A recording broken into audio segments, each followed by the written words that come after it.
G'day, it's Mark and welcome back to the channel. And today we're looking at the second model in the third generation of the Falcon series, the XB. Now, if you haven't checked out the other episodes of the Falcon history, you can look at the first generation, XK through to XP. You can also check out the second generation, XR through to XY. And now we're into the third generation where we've already done the XA and now we're on to the XB. So let's get stuck into it. The XB Falcon was the second model in the third generation of the Falcon series.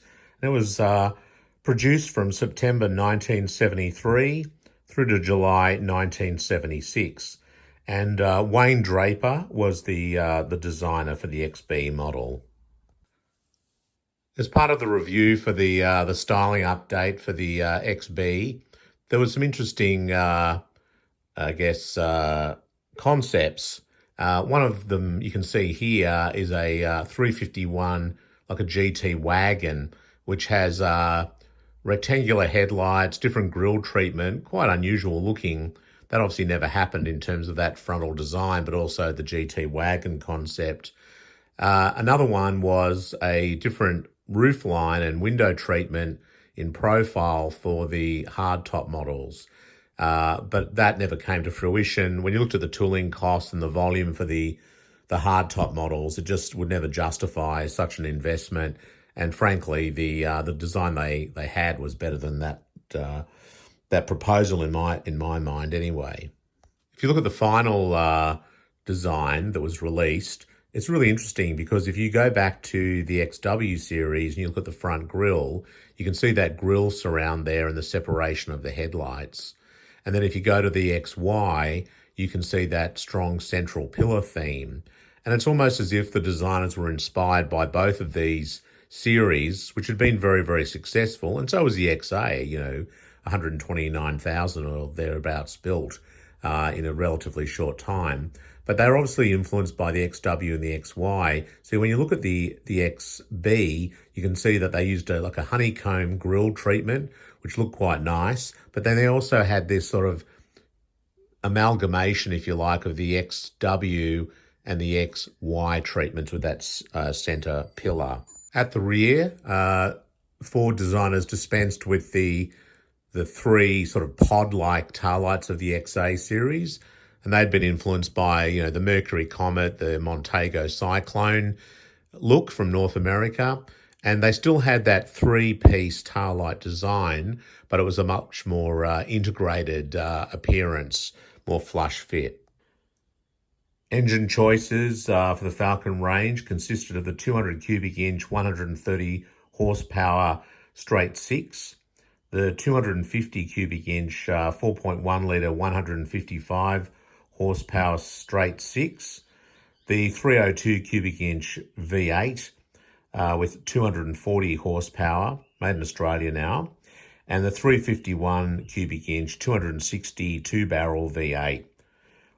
Standard in the GT was the high performance 351, 300 horsepower, 4 barrel, 5.8 litre V8. The range consisted of the standard Falcon, which was available in sedan, wagon, utility and van. The Falcon 500, which was available in the sedan, the wagon, the hardtop, the utility and the van.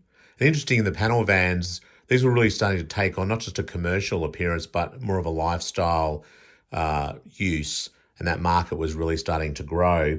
And it was interesting that Ford really tapped into that very early, as did Holden and eventually Chrysler. There was also a Futura sedan, only available as a sedan. There was a Fairmont model, which was available in the sedan, the wagon, and the hardtop. And then there was the range-topping Falcon GT, and that was available in a sedan body style and also a hardtop. So if you look at the front design of the XB Falcon, you can see a really strong influence from the 71 to 73 Ford Mustangs. Continuation of that upswept bumper that we saw in XA, but even the fact that they were offered with color-keyed bumpers similar to the Mustang, the style of the striping packages, you can really see that strong influence. Ford spent $3.8 million on the XB facelift, and there were a number of upgrades to the vehicles. All Falcon models now had front disc brakes as standard. There was an improved collapsible steering column. There was also a multi-purpose steering column stalk that operated the turn indicators, the horn, and also the headlight flasher and dipper.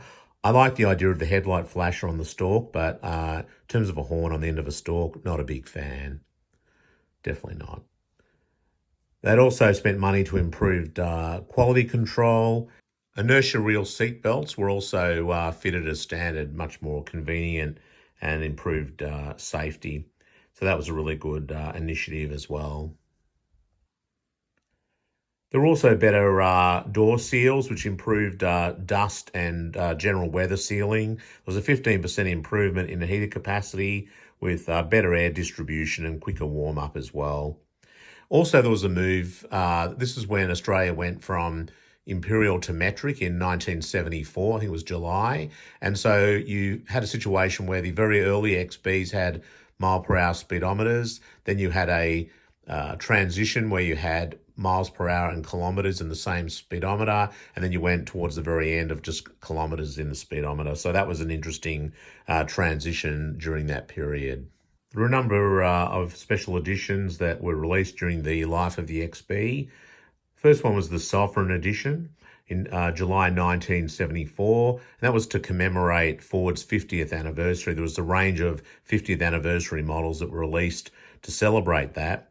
And I'll get onto another one in a second. But this one was based on a Falcon 500 as the standard model, when it had a vinyl roof, Fairmont wheel covers, full carpet, transistor radio, and 3 thin body stripes. There's no records on exactly how many they made, but production went, I believe, until July 1975.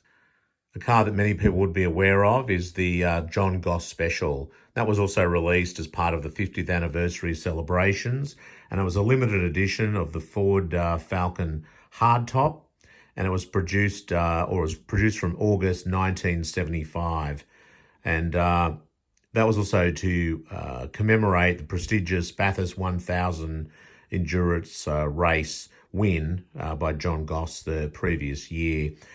The car was based on a XB Falcon 500 hardtop with a 302 V8 Cleveland engine and some specific other treatment upgrades, including the GS Rally Pack, which had the full instrumentation, the 3-spoke steering wheel, the vented NASA bonnet with locking pins, and 12-slot road wheels. And a separate item that was featured on all John Goss Special hardtops were cosmetic side body vents that were also a feature of the contemporary GT hardtops. And the John Goss Specials were available in a choice of 2 accent colours, Apollo Blue Metallic or Emerald Fire Green Metallic. And that was offset against a predominantly white, polar white body. And they also featured like a bright orange striping package. They also had colour-keyed bumpers and colour-keyed wheels, and they really did look the part. In fact, when I was talking to John Goss years ago, because I was looking at producing an FPV John Goss Special GT, and we were in discussions about that, he was telling me about this, and he said that when they did the first batch of cars, then Keith Horner got on the phone and said, "Oh, these things are selling well. We're going to do another batch." And it was a factory dealer bulletin dated 30th of July 1975 that was released to Ford dealers, and it stated that the minor Falcon 500 options were also available to order on the John Goss Special. And there's evidence that some cars featured limited slip differential. The 302, though, was the only engine available, but it could be had with either a 4-speed manual or a 3-speed automatic floor-mounted transmission. And a central floor sports console was a specific mandatory option, as was the sports handling suspension with the 185 section steel-belted radial tyres. There are no exact records on how many John Goss Specials were made, but we believe that 400 units were initially built and they sold out quite quickly. And per John Goss's comments to me a few years back when Keith Horner got on the phone, that's when they said, look, we're going to do a second batch of these cars. So I'm sure that's correct, but I don't know exactly how many were made. Maybe some other people do have some idea. From a motorsport perspective, unfortunately, the Falcons did not win Bathurst in 1975 or 1976, despite having back-to-back wins the years before that. There were some fantastic looking cars in terms of the XB, the liveries that we used. So I particularly like the Brute 33 car that Alan Moffat had, but there were a number of engine failures during the Great Race for both years that meant that victories went to Holden. I think Peter Brock in 1975 and Bobby Morris in 1976. Also during this period, McLeod Ford continued to customise many Falcons, particularly hardtops, with their Horn car series, and they promoted those vehicles pretty extensively through a range of national magazines. Those cars are very sought after today. They're some pretty wild-looking paint treatments. Ford also celebrated its 2 millionth car produced, and that was an XB Fairmont that came off the production line to celebrate this pretty major milestone. Falcon taxis continued to dominate the market based on their durability. Taxi operators knew that these cars were very good in terms of service life and reliability, so that continued to work well for Ford, but it may have also led to issues down the track from a brand perspective in terms of image being associated with taxi cabs. The front vent windows were also still available. That had been an option on the XA models. Very few cars had that fitted, but there were still some old school owners that like to have that free-flowing ventilation through both front doors, so that was still continued to be an option. Another major specification upgrade was on the GT was the availability of standard four-wheel disc brakes. They're also available as an option on other models. And that was a really amazing engineering feature for an Australian-built car that had been debuted on the Landau back in the day. And yeah, it was a great feature to have on an Australian-manufactured car. Sadly, the XB Falcon would also represent the end of the Falcon GT once the series was concluded in 1976. And you wouldn't see a Falcon GT for many years to come, so that was a sad ending. There were 1,952 XB GT sedans produced and 949 XB GT hardtops.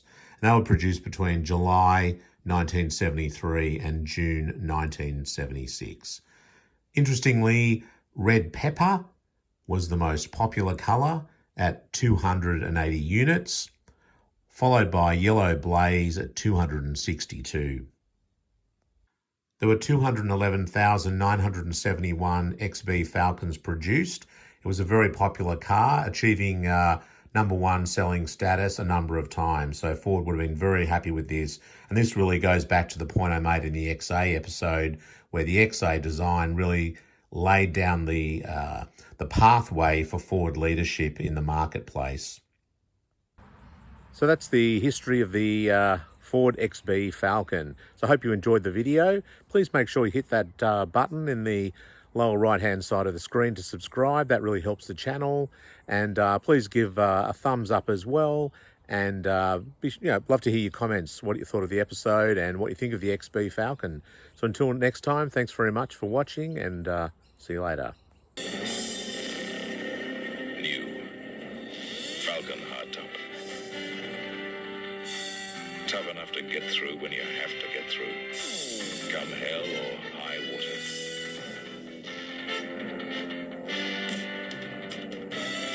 New Falcon hardtop. With a choice of powerful 6s or high-performance V8s. New frontiers of style, safety, handling, performance. Now, with standard disc brakes and new inertia reel seat belts. New frontiers of driving. New Falcon hardtop, the bold one of the Falcon breed. Another of the new frontiers from Ford.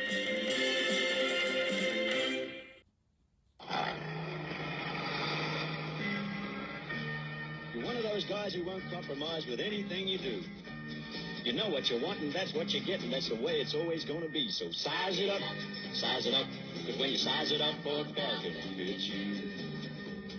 Now and again you go out with the boys, it could be anywhere. But wherever you go, it's sure nice to know there's probably a Ford man there. So size it up, because when you size it up, Ford Falcon fits you. Comfort you demand from your car, not seating and space alone. And the handling and feel from behind the wheel in a wide-track Falcon, you're right at home. So size it up, because when you size it up, Ford Falcon fits you. You've still got an eye for a good figure, even when it's your wife's. It's a matter of style, and Falcon's got it. That's why Falcon suits your style of life. Size it up, because when you size it up, Ford Falcon fits you.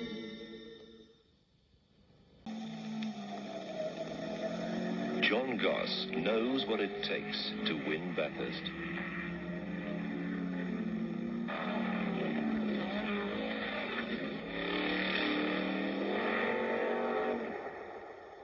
When you're locked in a battle of motor racing, you need a good car.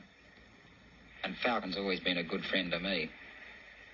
It's dependable and strong and handles well. Particularly when you're looking for the quick way through a corner. It's a matter of front suspension geometry and good engineering design. And Falcon's got it.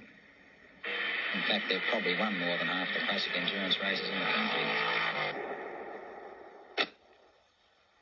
You know, there's a little bit of Bathurst in every Ford Falcon. Think about it. Ford Falcon. Going Ford is the going thing.